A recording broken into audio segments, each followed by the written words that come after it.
저는 창조경제 시대 중소기업의 창조적 혁신과 중소기업의 창조적 혁신을 위한 디자인 플랫폼의 방향을 좀 살펴보고요. 현재 디자인 지원 정책 현황과 한국 디자인 진흥원의 중소기업 디자인 혁신 지원단의 체계를 발표드리고자 합니다. 또한 추진 중인 디자인 비즈니스 융합과 대중소기업 생성협력에 대해서 설명을 드리도록 하고요.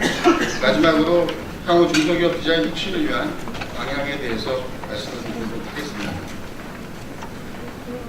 대통령께서는 2013년 디자인 코리아 축하 메시지에서 21세기는 디자인이 곧 경쟁력으로 이어지는 시대이며 디자인은 기업과 국가를 대상으로 창조 시대를 열어갈 원동력으로 정의하였습니다. 또 이러한 어떤 정의는 정부에서 추진 중인 3.0의 3대 전략과 10대 중점 추진 과제에서 국민 중심의 서비스 전략에 수요 맞춤형 서비스, 창업 및 기업 활동 원스톱 지원 강화, 정보 취약계층의 서비스 접근성 제고, 새로운 정보 기술을 활용한 맞춤형 서비스 창출 과제가 중소기업 혁신을 위한 디자인 지원 정책 방향과 맥락을 같이 하고 있습니다. 지난해 국가미래연구원 원장이 발표한 창조경제와 그 성공 조건에서 발췌한 내용입니다. 이 내용에서 창조경제란 아이디어 창출과 기존의 새로운 기술과 융복하게 응용력, 이것을 사업화할 수 있는 실천력, 또한 중소벤처기업의 창업이 활성화되고 일자리 창출형 성장이 선순환되는 경제로 정의하였습니다. 특히 지식자산의 중요성이 더 커지는 때는 경제로서 적용되는데요. 이 대부분이 인간 중심의 미래 가치를 창조하는 디자인의 전략적 역할이 필요한 과정으로 볼 수 있습니다. 통계상으로 분석되는 디자인은 대표적인 지식 서비스 분야로서 보급과 가치와 고용 창출에 기여하는 신성장 동력 사업으로 정의되고 있습니다. 2012년도 디자인진흥원에서 조사한 기준으로 말씀드리면 디자인의 경제적 부가가치는 69조 4천억 원으로 파악되고 있습니다.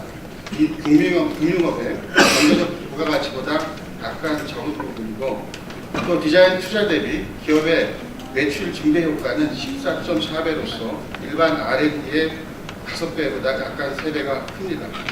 특히 고용 창출 등 취업 유발 개수는 10억 원을 투입할 경우 총 16명으로 자동차 산업의 경우 7.9명의 2배가 되며 반도체 산업의 경우 4.8명보다 약 4배가 높은 것으로 분석되고 있습니다. 국내 기업에서 창조경제 시대의 핵심에 대해서 국내 기업에게 질문했을 때 중소기업의 93.3%가 디자인으로 대답을 했습니다. 또한 대기업, 중견기업의 평균은 91%가 디자인으로 어떤 핵심 부분으로서 지적을 하고 있고요. 기업의 규모와 업종을 떠나서 디자인은 필수 전략으로 인식하는 것이 현재 국내 기업들의 현실입니다. 그래서 잠깐 기업의 어떤 창조적 혁신에 대해서 생각을 해보도록 하겠습니다. 18세기 산업혁명 이후에 시작된 자본주의 패러다임은 아담 스미스, 칼 막스, 조셉 슌피터, 케인즈 등의 주요 경제학자들의 얼과 노력의 비판을 거치면서 현재까지 이어지고 있는 것이 현실입니다. 여기서 주목할 수 있는 것은 자본주의 패러다임이 갖고 있는 취약한 부분에 대해서 극복할 수 있는 수단으로서 조셉 슌피터의 창조적 파괴에 대한 정의와 이어지는 창조적 혁신에 대한 주장으로 볼 수 있습니다. 그것은 과거의 패러다임을 어떻게 극복하고 새로운 창조적 혁신을 성공으로 이끄는가가 기업과의 성공적 혁신에서 발생되는 것으로 설명하였고, 러시아의 경제학자 콘드라티디예프가 주장한 장기 파동설의 50년 주기의 어떤 경기가 호황과 불황을 반복되며 순환한다는 이론을 조셉 슌피터는 장기 파동의 원인으로서 기술의 혁신, 신자원의 개발 등의 어떤 창조적 혁신 요소들의 원인을 두고 있습니다. 자본주의 경제는 상승과 하강을 반복하고 진행하고 있고요. 현재 후에서 보듯이 1850년대부터 50년을 주기로 증기기관, 철도, 전기, 자동차, 마이크로칩 등 창의적 기술과 아이디어들이 경제의 불황에서 호황으로 이끄는 핵심 수단이 되었습니다. 본표에서 보듯이 우리는 지식사회에서 인간 중심의 헬스 에이지 시대를 살고 있는 것으로 정의하고 있습니다. 현재 기술 장벽이 낮아지고 빅데이터 기반의 추론 엔진의 개발과 커뮤니케이션 기술의 발전은 향후 디자인 산업이 보다 더 새로운 미래 가치를 창조할 수 있는 환경을 제공하고 있음을 확인할 수 있습니다. 잠깐 창조적 혁신과 비교했을 때 전 세계의 많은 전문가들이 혁신의 아이콘과 성공 사례로 인식하고 있는 전 GE의 CEO 잭 윌치를 이야기하고 있습니다. 잭 윌치 회장은 1981년부터 2001년까지 GE사의 최고 경영자를 역임한 건설적인 경영자라는 별명을 가지고 있지만, 현재 잭 윌치 회장이 취임할 당시에 주가 총액이 약 130억 달러에 불과했고, 그가 퇴임한 2001년 경우에는 4,840억 달러로서 시가총액이 20년 동안 거의 40배가 성장을 한 사례를 보여주고 있습니다. 그러나 이러한 실적은 실질적으로 어떤 상생에보다도 투자자들에게 집중되었고, 그 결과는 GE 캐피탈에 집중되었다 사실을 분석할 수 있습니다.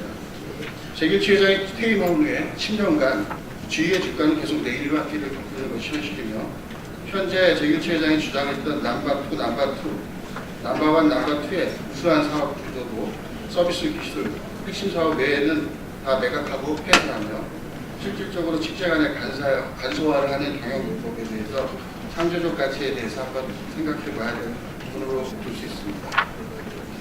잭 윌치 회장이 추진했던 품질혁신운동 6시그마 같은 경우에는 100만 개의 제품당 3.4개 수준의 불량품을 만드는 거에 완벽에 가까운 어떤 품질 혁신운동으로서 이것이 기업 경영과 어떤 혁신의 수단으로서 차용이 되어 왔고요. 이것은 모토로라에서 최초로 추진된 그런 어떤 기업 경영의 어떤 혁신 방법입니다. 이러한 어떤 혁신 수단을 활용한 모토로라의 경우에 실질적으로 2012년 구글의 모토로라 모바일 사업부가 인수가 되었습니다. 두 기업 다 모두 혁신을 선도한 기업이지만 창조적 혁신을 선도하는 것이 어느 기업이신지 여러분들은 잘 아실 수 있을 것입니다. 이렇게 설명드렸던 이유는 중소기업이 미래기업으로 혁신할 수 있고 영속적으로 생존하며 미래를 선도할 수 있는 기반을 제공하는 것이 향후 중소기업 디자인 혁신 정책의 방향으로 볼 수 있다고 볼 수 있습니다. 대표적인 케이스로 애플사는 과거의 컴퓨터와 소프트웨어를 제조하는 기업에서 현재 모바일, 플랫폼, 소프트웨어 유통, 가전제품의 기업까지 확장하고 혁신하고 있으며, IBM의 경우에도 과거에는 컴퓨터 제조의 중심의 어떤 사업부를 중국의 레노버라는 기업에 다 매각을 하고 경영과 종합 컨설팅 기업으로 거듭나고 있습니다.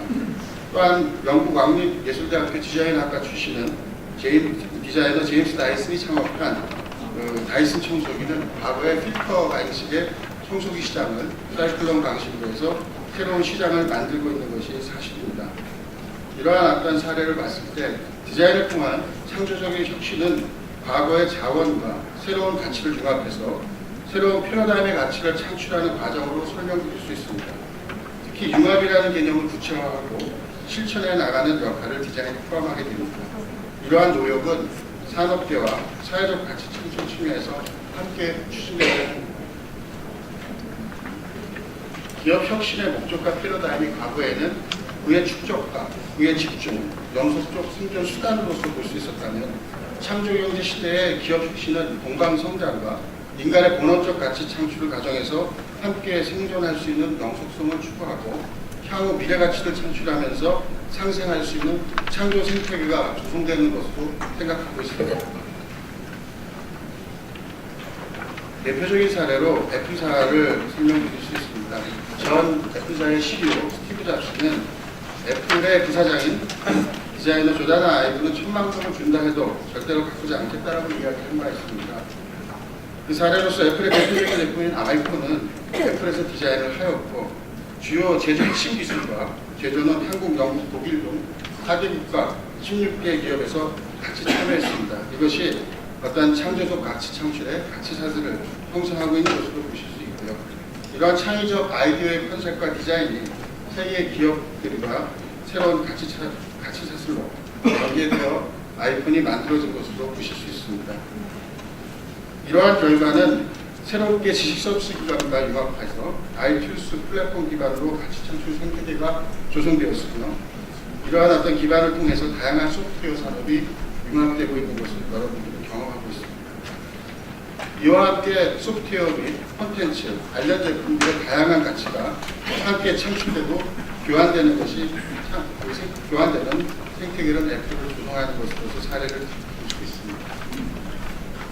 산업화 한국디자인진흥원은 중소기업의 창조적 혁신 디자인 플랫폼을 체계적으로 구축하여 디자인 비즈니스가 중소기업의 미래가치 징수가 융합하는 창조적 혁신 생태계 기반을 마련하는 것이 중요한 중소기업 혁신을 위한 디자인 지원 정책으로서 추진하고 있습니다. 창조적 혁신의 디자인 플랫폼 구성은 크게 디자인 비즈니스 창출과 중소기업의 디자인 혁신 융합을 매개하고 이에 대한 권리 보호와 사업화 지원을 위한 공강성장 파트너십으로 구분되어 있습니다. 중소기업의 창조적 혁신 디자인 플랫폼에 대한 기본 방향은 현재 기업이 요구하는 디자인 애로사항에 대한 문제를 해결함과 함께 중소기업이 디자인 경영을 도입해서 디자인 비즈니스와 융합할 수 있는 기반을 제공하고 궁극적으로 중소기업이 미래산업을 창출할 수 있는 지원을 해주는 것으로 보실 수 있습니다.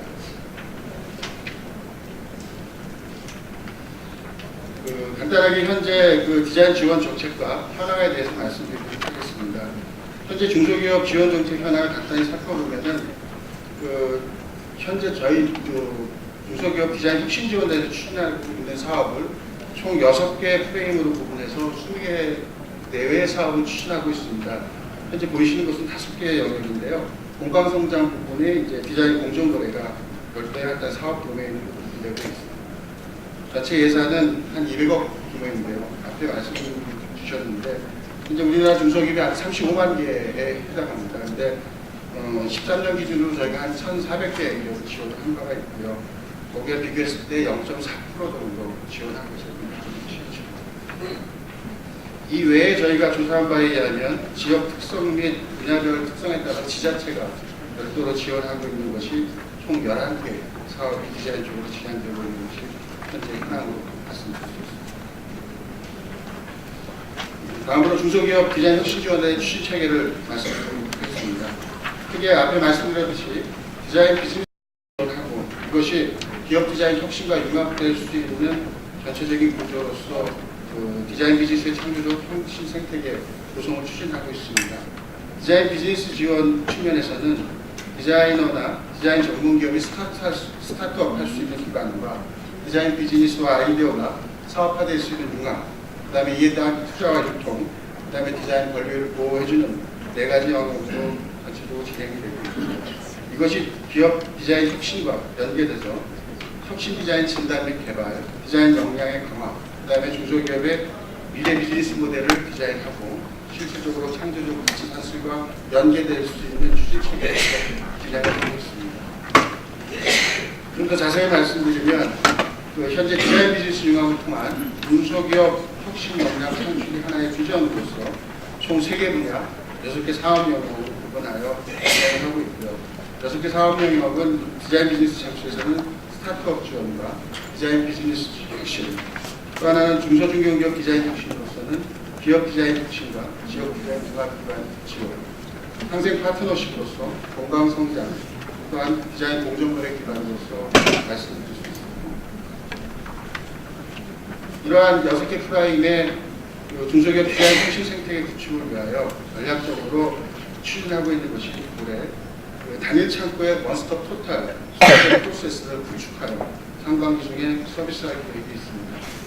특히 단일 창구 싱글 윈도우 개념으로서 K디자인 119라든가 1899911라는 어떤 단일 전화번호를 통해서 디자인 전문 기업과 중소기업이 어떠한 애로사항이든지 이 단일 창구로서 요청이 오면 저희가 원스톱 토탈 솔루션에서 지원해 줄 수 있는 체계를 구축하고 있고요.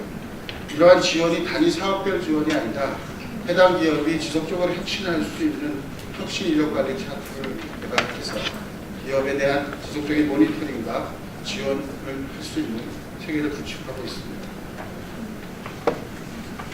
다음으로 전략적으로 현재 추진 중인 사업은 디자인 비즈니스 아이디어가 중소기업의 역량과 융합해서 새로운 비즈니스 융합 생태계가 조성될 수 있는 어떤 기반을 준비하고 있습니다. 지금 보시는 것은 미국의 킥스타터닷컴으로서 소셜 펀딩의 비즈니스 모델을 성공적으로 이끌고 있는 사례고요. 터키닷컴은 이제 그 소셜 펀딩뿐만이 아니라 민간인의 아이디어를 사업해주는 하나의 벤처 모델입니다. 이 두 가지 비즈니스 모델을 분석했을 때 기회 요소로서는 제조와 유통이 연결되어 있지 않고요. 법률과 어떤 권리 보호에 대한 지원이 되지 않고 있습니다. 이것이 하나의 기회 요소로 볼 수 있고요. 현재 디자인진흥원에서 2013년부터 연계 지원하고 있는 사업 중에 하나가 디자인 공지증명제도입니다. 이것은 디자인 아이디어가 디자인권 출원을 통해서 보호받기까지는 보통 9개월에서 12개월이 걸리는데요. 이 홈페이지에 등록만 하게 해주시면 6개월간 보호를 받을 수 있는 이런 시스템입니다. 이 시스템과 앞에 말씀드렸던 디자인 비즈니스 중소기업 융합 시스템이 연계가 돼서 실질적으로 디자인 아이디어가 권리 보호를 받고 이에 관련된 사업화를 위해서 협력사나 아니면은 투자자가 연결이 되고 실질적으로 일반인들에게 그 형식의 투자를 연계할 수 있는 그러한 하나의 기반을 산업부와 디자인진흥원에게 준비되어 있습니다. 다음으로 대중소기업 상생협력협의회를 말씀드리겠습니다. 중소기업의 디자인 혁신의 중요한 영역이 되는 것은 상생 파트너십 부분입니다. 현재 산업부에서 추진 중인 산업혁신운동 3.0으로서 그간 생산과 제조, 유통 기술에 대한 상생 협력에 대한 부분에서 지식 서비스, 디자인 분야를 확대하고 디자인 산업이 대중소 중견기업과 상생하여 창조적 혁신을 견인할 수 있는 협의회를 준비 중에 있습니다. 디자인 분야가 상생하고 있는 대표적인 세계적인 사례로서 여러분들이 다 알고 계신 알레시 사례를 볼 수 있습니다. 1921년도에 창업한 알레시사는 젊은 디자이너들을 발굴해서 디자인 실명제와 하나의 그 성과 공유제를 통해서 디자이너는 세계적인 디자이너로서 성장을 시키고 알레시사는 세계적인 디자인 중심의 브랜드 기업으로 성장을 하고 있습니다. 이와 유사하게 1949년에 창업한 이탈리아의 카리프리라는 가구 회사는 디자인 중심으로 기술 개발, 제조, 고객과의 커뮤니케이션을 주도하면서 앞에 알레시사와 마찬가지로 디자이너들에 대한 실명제와 성과 공유제를 통해서 디자이너들을 세계적인 브랜드로 육성하고 기업도 세계적인 브랜드로 성장하고 있는 사례를 말씀드리겠습니다. 마지막으로 향후 중소기업 디자인 혁신을 위한 추진 정책에 대한 방향에 대해서 말씀드리고자 합니다. 중소기업 디자인 혁신을 위한 향후 추진 정책은 한국 중소기업이 미래 가치를 선도할 수 있는 제품, 서비스 등을 창출하는 지원 정책이 필요한 상황입니다. 이것은 과거의 OEM 방식의 중소기업의 어떤 제조 형태에서 미래 프리미엄을 실현하고 글로벌 강소기업으로 자리매김하기 위해서는 미래의 비즈니스 창출 디자인이 필요한 상황입니다. 선행 디자인으로서 미래 비즈니스 실현에 필요한 기업 간, 분야 간 융합을 촉진하여 이를 중소기업이 상품화할 수 있는 융합 지원을 준비해야 될 시점이기도 하고, 과거에는 글로벌 기업들만이 가능했던 선행 디자인과 미래 투자를 통한 미래가치 창출이 디자인 비즈니스와 융합하는 중소기업 디자인 혁신 지원 패러다임을 통해서 중소기업이 같이 참여할 수 있는 기반과 과제를 만들어야 합니다. 또한 중소기업이 지속적인 창조적 혁신을 위해서 향후 10년 동안 신시장 창출 시나리오와 전략을 맞춤형으로 중소기업에 서비스하며 사업화와 연계시킬 수 있는 R&D 체계가 디자인 지원 정책을 통해서 중소기업의 가치 창출로 매개되어야 하는 것이 사실입니다. 여기까지 향후 중소기업 디자인 혁신을 위한 추진 정책과 방향에 대해서 말씀을 드렸고요. 이상으로 발표를 마칩니다.